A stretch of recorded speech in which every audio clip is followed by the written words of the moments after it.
Real estate investing can bring big reward and big risks. So know your risks. Welcome to the Real Estate Risk Report, the show for real-world insight on real estate investment risk. Now, here's your host, Lance Pederson. Thank you for joining us. I'm Lance Pederson, host of Real Estate Risk Report. So today I have with me Rob Beardsley with Lone Star Capital Group. How you doing, Rob? I'm doing well, thanks. How are you? I'm doing good, man. Yeah, thanks for joining us. So I asked Rob on the show. He's been a little more active on social media lately and kind of recording some of his own videos, and he's written a book, and he tends to be more focused on the things we like to talk about on this show, kind of risk mitigation and assessing risks. And I'd say probably more technical than many guys out there, which I think is good. And so my hope today, is to sort of give you guys some insight into how Rob assesses situations and, kind of looks at things and assesses risk and, the things that them and, their group, they are actively, acquiring assets in the Texas market. So we'll maybe hit on some of that stuff, why these guys like Texas but I'm, looking forward to, kind of getting inside of Rob's mind and hopefully it'll help some of you just have a better appreciation for how deals, are being capitalized, currently and, once again, how to kind of assess things and just learn to become, even if you are passive, like exclusively passive, just a better judge of, how you can kind of the sniff test of whether, a deal is really a good deal. Because as we've hit on many times and will continue to hit on, at the end of the day, you make or lose your money on the buy. And it's not just sort of, that's just the damn truth. If you overpay for things, you're going to have a really, really, really hard time trying to figure out how to, achieve your objective. And so, so with that said, before we kind of get into all that fun stuff, maybe just get a little bit of background, Rob, on kind of how you got into real estate and, maybe where where did you learn all this stuff and really what led you guys to kind of form your own firm and those sorts of things. Sure. So the quick background on myself and Lone Star is starting there. About 3 years ago, my business partner and I, we founded Lone Star to focus on owning and operating multifamily in Texas, as you mentioned. To date, we've acquired over 1,500 units, and we are looking to continue to acquire property in Texas as well as selectively in the Southeast. And then also we discussed this briefly before recording.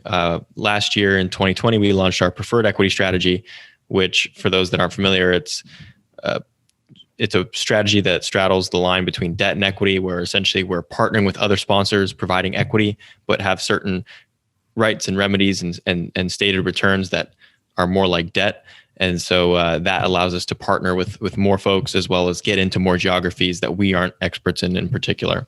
So those are our current strategies today. And prior to founding Lone Star, I was working with my family in their real estate businesses, including multifamily. We kind of, we come from the residential side, single family, sales, investment, rehab, development.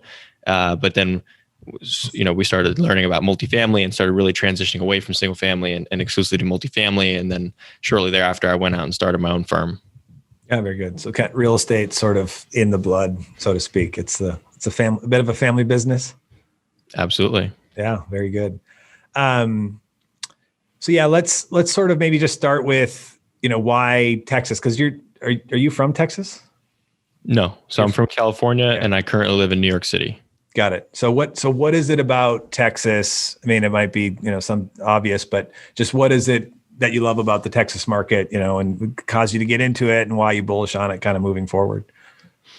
Yeah. So Texas, as many people know, has some really good things going for it. The population growth, the lower cost of living, the corporate relocations, the job growth, things like that, and favorable landlord laws and things like that. So those are kind of the big obvious ones. Some of the less obvious things are the fact that Texas has a lot of what we're looking for. There's a ton of garden style, suburban, class B and C multifamily, and it trades frequently. You can go into some other markets in the Northeast or the Midwest, and there may be the product that you're looking for there, but it doesn't trade. The culture of that market just is such that people are long-term holders, and you don't get an opportunity to buy what you want. That's not the case in Texas. In Texas, the average hold period is something around 3 years. So there's a lot of buying and selling, which creates opportunity for us to potentially take advantage and buy in at a good basis. And like you said, you make your money on the buy. So that's kind of some of the less obvious things. And then drilling down a level deeper, we are big fans of Houston in particular. Out of all the Texas markets, that's our favorite market. It's a bit of and the reason why we like it is it's a bit of a contrarian play. We hear a lot from potential partners or potential investors that, oh, well, I don't like Houston because it's correlated to oil and gas, or there's flood risk. And while that may be true in certain instances or pockets of Houston, it isn't true through and through. And so there's opportunities, if you know the market, to find deals that are potentially overlooked and do a little bit better from a value perspective. Got it. So when you guys are out, you kind of have your buy box. I mean, in terms of like you said, Houston specifically and the Texas markets, and we'll get to the preferred equity sort of platform here in a little bit. But what is sort of your process as you guys bring deals in, for potential acquisitions? Like from listening to you and kind of reading your book, like you've got sort of this. What almost seems like this checklist of, like there's very specific things that it has to meet before you're going to sort of dig into it. Maybe give us a little insight into just how you guys go about that and sort of vetting and the due diligence on the deals. Yeah, this is a great topic that actually I was just discussing with our director of acquisitions yesterday, because we're trying to get smarter on how to pre-qualify deals or dismiss deals before doing a full underwriting. And so currently I'll walk you through our current process, which really we have a very simple buy box, like you said, which is the property built sometime between the 70s and the 90s, right? If it's in the 2000s, it's probably too new for us. There isn't really the opportunity that we're looking for. We also don't love 60s construction, although we do look at deals that are built in the 60s, but that's more so the sweet spot. So we look at deals by vintage. We'll quickly pre-screen deals by looking at the income for the area, for the 1 mile radius, for example, just to understand, okay, well, is this neighborhood just totally terrible and a no-go zone, or is it somewhat attractive? So we like to look at income and vintage, and then we dig in a little bit on the story. I think the story is something that's very overlooked, but it's one of the most important things. And the story is specifically, why is the seller selling? When did they buy the property? What did they do to the property? What did they pay for it? And understanding the seller's business plan and their exit. So sometimes if I hear about a deal that it was just purchased a year ago for 15 million and now they want to sell it for 20, there's almost no way possible that that's a good deal, at least for us. So that's some way to disqualify deals early on. But to be honest with you, and this is why I want to get better at this, we underwrite most of the deals we look at. Most deals come our way, they fit that buy box, and we go through a full underwriting process, just because we never know if it turns out to be a good deal. Yeah. So for you guys then, I mean, you kind of run it through the full underwriting, and then, I mean, majority of them, I suppose, kind of fall out. You're just like, this doesn't pencil. I mean, and then for you, when you kind of get it down to like, there might be a deal here, what is it? What are the big things that you're going after? I mean, especially since you've got it narrowed down to certain markets and stuff. I mean, what are the big things that may DQ that deal, if it can get to that point for you guys? Yeah. So the next step is, after we underwrite the deal, we're solving for a certain return hurdle. And this is a bit of a nuance, but it's something that's really important. And it's the idea that you shouldn't underwrite to the same return metrics for every single deal, right? Yeah. That would be not adequately factoring in risk. For example, if we're looking at a project that's in a worse area, it's a little bit older, and it's a big turnaround play, right? The vacancy is maybe 25%. I need to have a higher return hurdle. And maybe the right number for that is 18% net to investor. Maybe it's 20% net to investor, but it's certainly not 14, right? But 14 could be appropriate for a nice, solid Class B deal in a great growing area. So the first step is really assigning a return hurdle that we are solving for this particular deal and business plan. And then the next step is actually underwriting to that and figuring out what price gets us to that projected return. And if we're within 10% of the strike price or the whisper price that we're being told either by the seller or the broker, then it's interesting. Then we want to dig in further and track it and submit an LOI and get more involved. If we're off by more than 10%, it's likely just a quick email back and say, hey, thanks for the look, but no thanks. We're at this price. It's not going to work. Yep. Got it. I mean, so the fact that you kind of, call out that nuance, I mean, it seems then that you've seen a lot of this where guys are sort of just have the, as long as I can find something that hits a 14, then we're going to just go all guns a-blazing and after that deal and basically overlook the fact that it's got a lot more hair on it. Would that be accurate? I mean, you're pretty active in the space. So obviously I think you probably see, kind of, and especially with Texas, it sounds like you said it's a lot more trading. So there's a lot more activity. Do you feel like that's one of the things that a lot of guys are overlooking or one of the big kind of mistakes they're making? Yeah, absolutely. And you can see it in the pricing, right? The risk curve is very flat. And if you're not familiar with the risk curve is also known as the capital markets line, where you have risk on the x-axis and projected returns on the y-axis. And the notion is, in order for you to be compelled to take greater risk, there should be a somewhat commensurate increase in projected return, right? So if you're investing in bonds, you get this return. If you take a little more risk and invest in stocks, you get a higher return.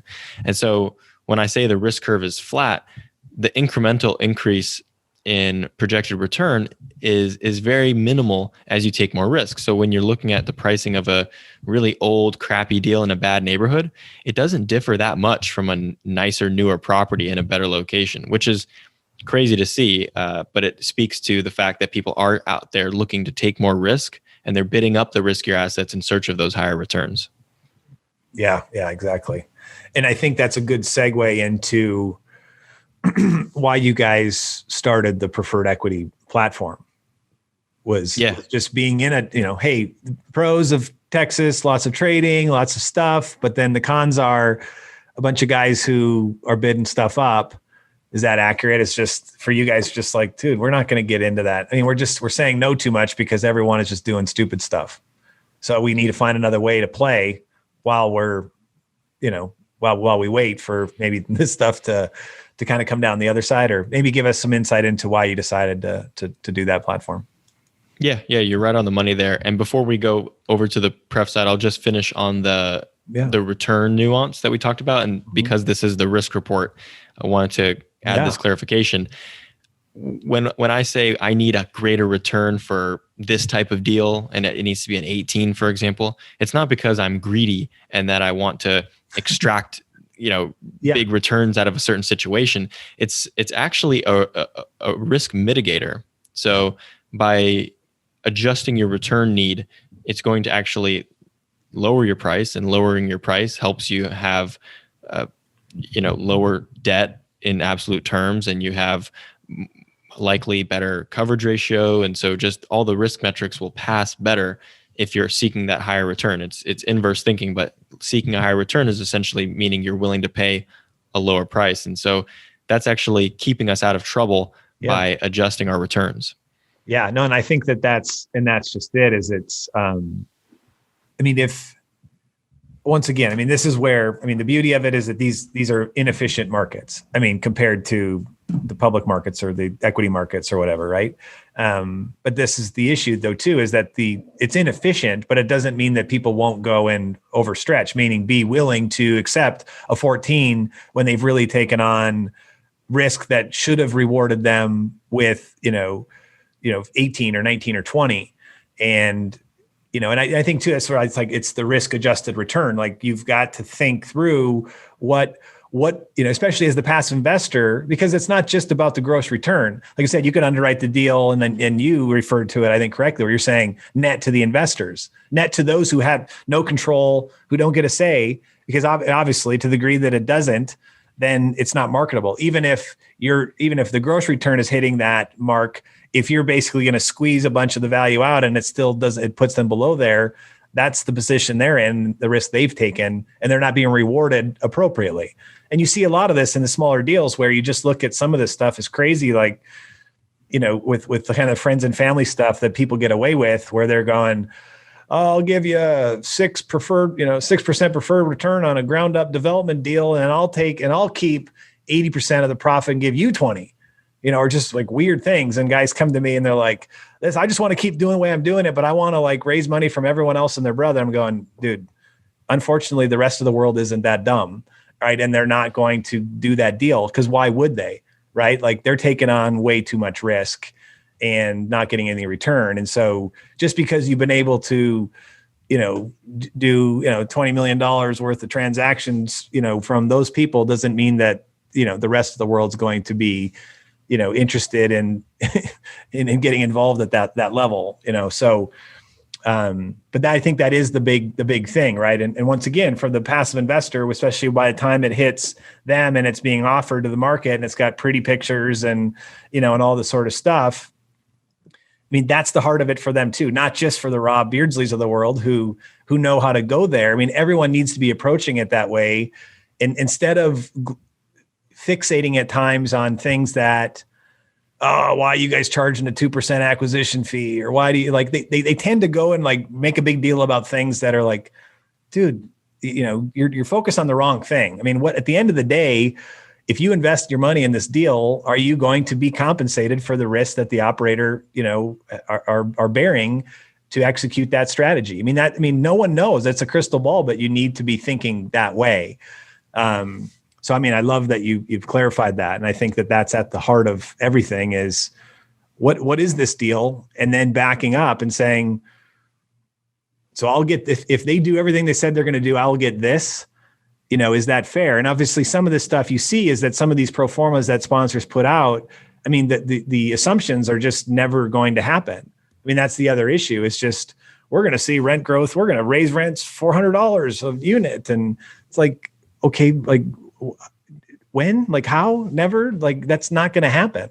So anyone can come up with whatever return they want just by plugging in different numbers. Right. And that's, but figuring out whether or not any of that stuff kind of passes a sniff test is sort of the heart of everything. If you don't know what you're looking at, and the amount of risk you're taking by not doing that is that's borderline speculation. I mean, if you don't understand the fundamentals and you're putting money into stuff and you don't understand what's going on, then, you have no idea. I mean, other than obviously having a track record of success and, explicitly trusting someone, that'll maybe allows you to do that. Doesn't mean that you should do it. You should. Yeah, absolutely. And that, like you said, that's a big risk. And going back to it, the capital is what is taking the risk. So the capital is what should be rewarded, like you said, on a net basis. And then you also mentioned about family and friends. It's a matter of, for the sponsor, do you want longevity and do you want scalability? Like you said, not everybody in this world is going to invest with you at a 6 pref and a 50-50 promote split. Yeah. So if you want to scale and have longevity, then you need to, provide good terms and provide good results. And over time, you'll be rewarded with, eventually you'll make more money because you'll have more scale, more investors that trust you and are repeat investors. I mean, repeat investors are really what it's all about. And I think that's super important. I've been spending more time thinking about that, but yeah, so all good stuff. So getting to the preferred equity side, which is a good transition, talking about risk adjusted return. Yeah.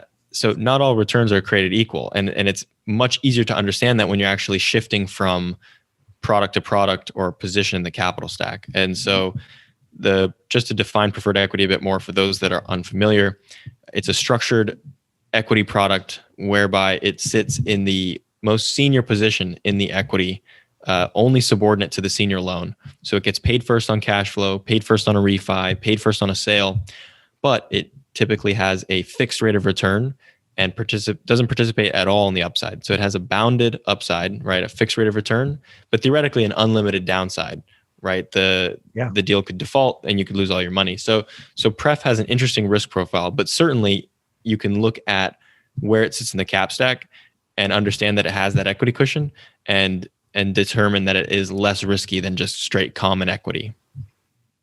So from that perspective, we understand pref is less risky.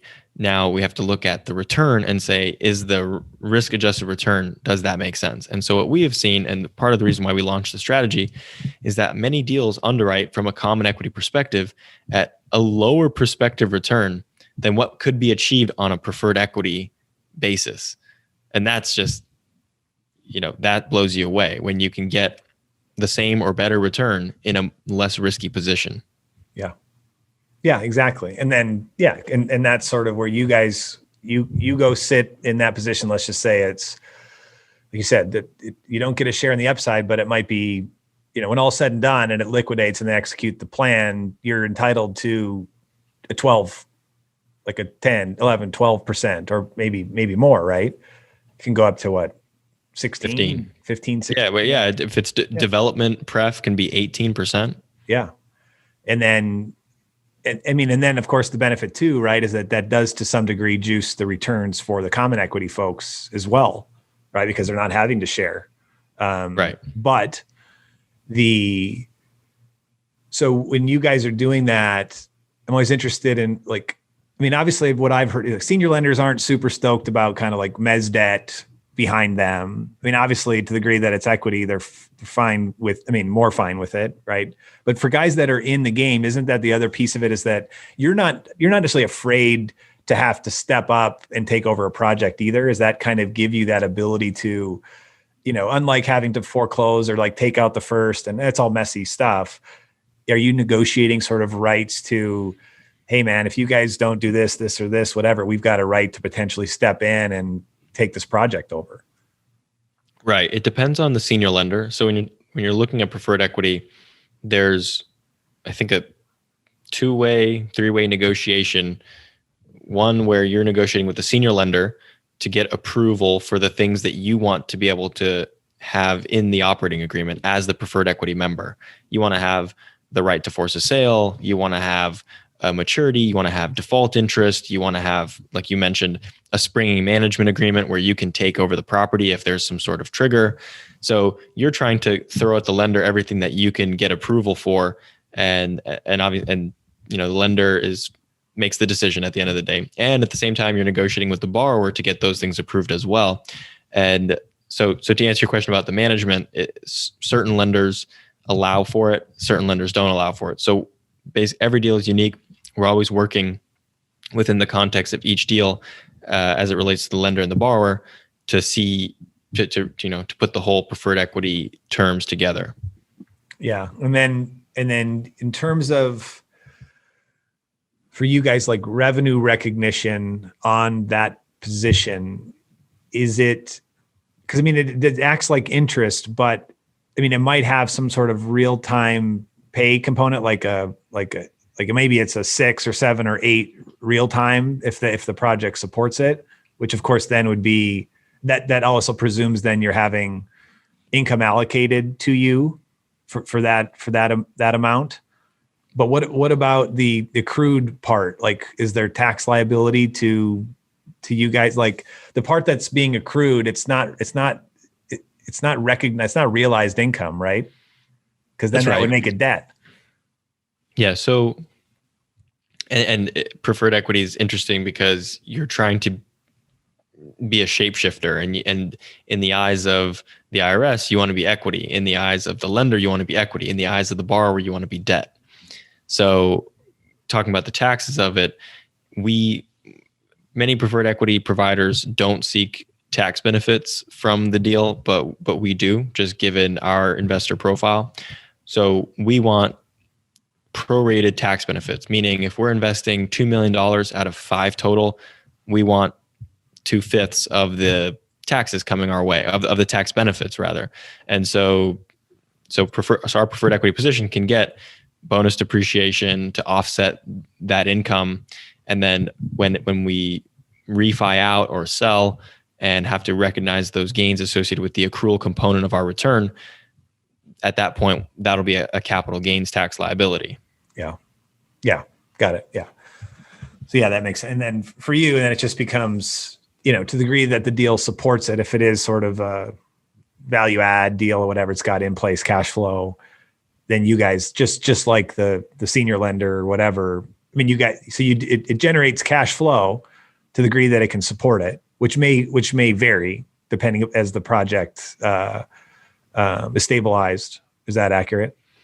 Yeah. So the sweet spot for us is we don't really love the idea of going out there and finding a really opportunistic or deep value add deal to put pref on and then just hope and pray that the sponsor can turn around the deal and make a huge change at the property.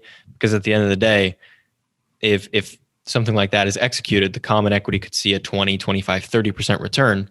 But as the pref, we're not going to see that material of upside. So it doesn't really make sense for us to take that big of a risk from a business plan standpoint in the preferred equity. So for us, the sweet spot is more of a fairway value add where there is a current cash flow component that exists day one on the property. That way we can get, like you said, an 8%, maybe even up to a 10% cash flow, and whatever deficiency we can either prepay at closing, or we can accrue. Yep. So yeah, that's really what we're looking for. Just a deal that has enough value add to justify the pref being involved, but not too much value add where we feel that we have to take a lot of manager risk. Yeah. Yep. That makes sense.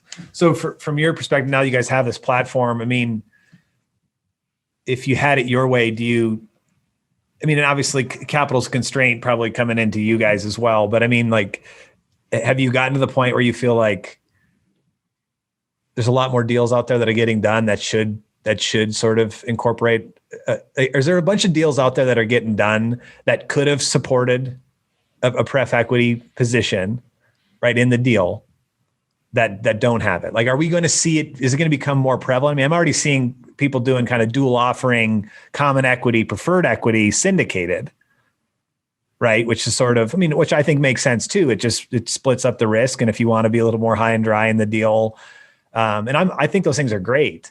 But I'm just curious, from your perspective, being super active, and obviously now that you guys have that product in the market, is it just like an education issue where not enough people realize that they should do it? Or, I'm getting at, like, could you be doing more deals and originating more stuff than you are? It's just people don't get it, or there's not enough deals that really meet the criteria where you could put that sort of tranche in there.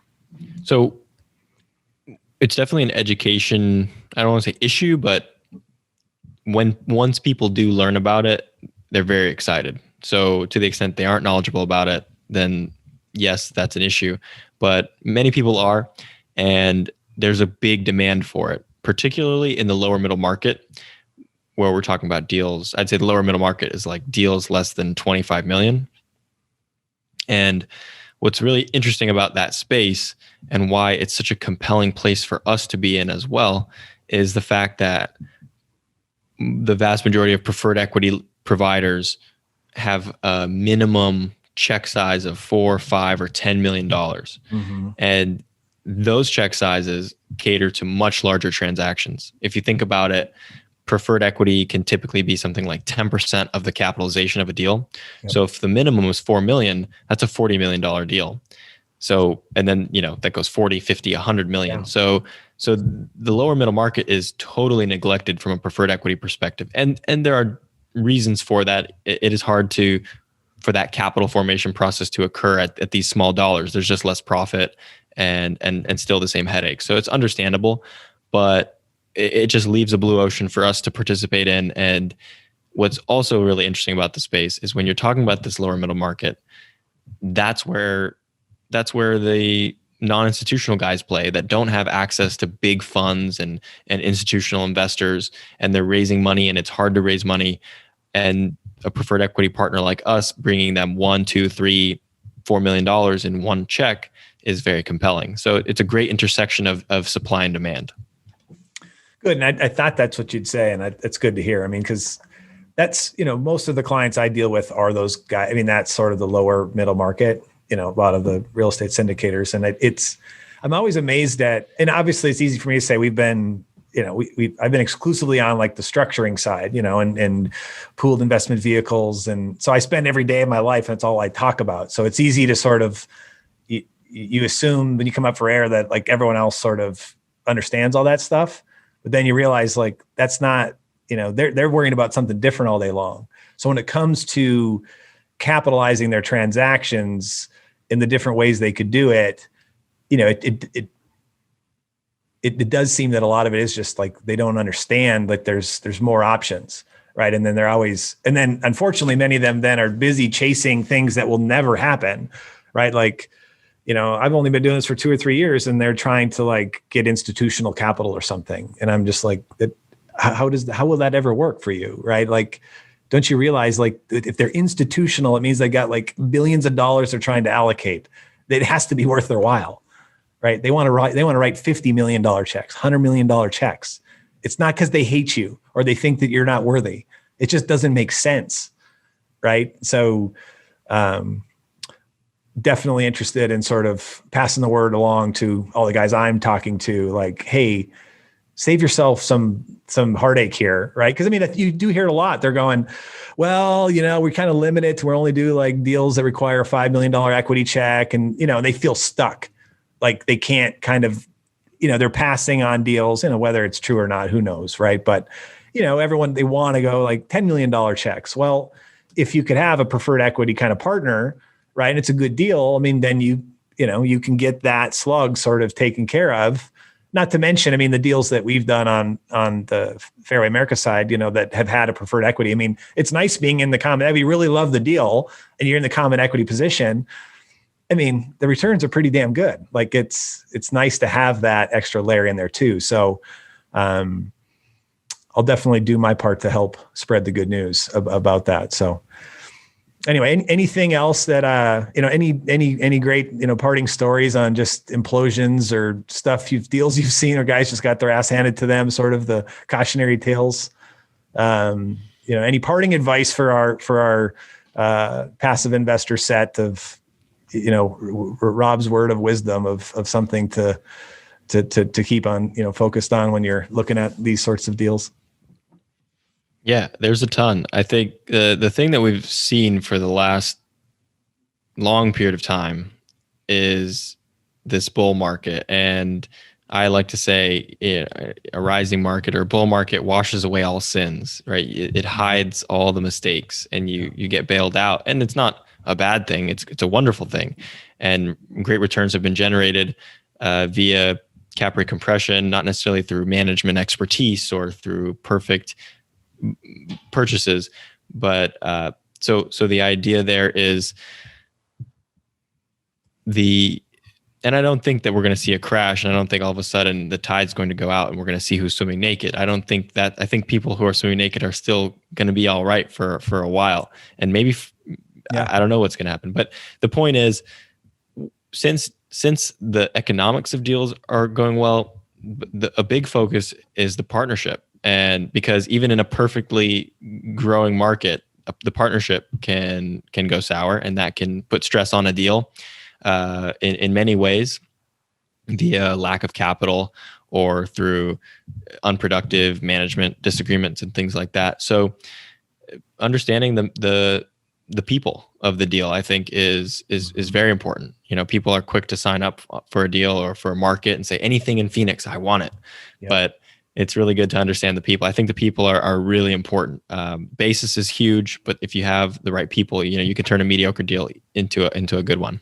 Yeah. And folks, I didn't pay him to say that. So he was not paid to say that. Since I'm like the sponsor due diligence first guy, I try not to play that hand. But I agree, man. Like that's why we do we've offered the, run background checks and the principles. I mean, I know it's like, seems like, well, of course, but I mean, just get it out of the way. I mean, you want to know who you're dealing with, and then just verifying the things that they've done, and, monitoring their stuff on an ongoing basis. I mean, it is the sponsor, right? And that's what can happen is that, because if you do that, like you said, oh, anything in Phoenix, I did the deal in Phoenix. Well, it turns out that those guys are like, they play they talk a good game or whatever, but they're just, they don't know what they're doing. They've done some bad stuff in the past and sort of walked away from deals, or, those are the things that a lot of passive investors just don't. You're not in a great position. If you're only stroking a $50,000 check or even a $500,000 check, there's just lots of things that you feel like you can never know. And for us, I'm kind of like, well, if we just did that as an independent party, on a bunch of the players, it just shortcuts the time to trust for everybody. Then you can spend your time digging in and going like, do these guys actually know how to run a deal? Like, let's dig in and focus on what, how, who's the team and what are they doing? And, because that's really does make the difference. Then of course, once you've gotten to the point where you feel like, hey, these guys are really good at what they do. And it matches obviously the thesis of whatever investment opportunity they might have. In a perfect world, you would vet them and get comfortable with them before they even have an opportunity for you. So that by that point, when an opportunity presents itself, then you can spend your time focused on figuring out whether the deal's worth a shit or not. Right. Because even good guys or whatever, sometime, but yeah, the notion of just like a deal pops up and it's in Phoenix or Miami or something. And I heard that Miami's great. And so I'm just going to throw, $100,000 into it. It's like, dude, that's scary shit. Anyway, it's been great having you on, Rob. Maybe we'll have you get back again. I know you definitely have got your wealth of knowledge and there's a method to your madness and you have conviction. And I can sense that, and it's good stuff. So I appreciate your time. Yeah, absolutely.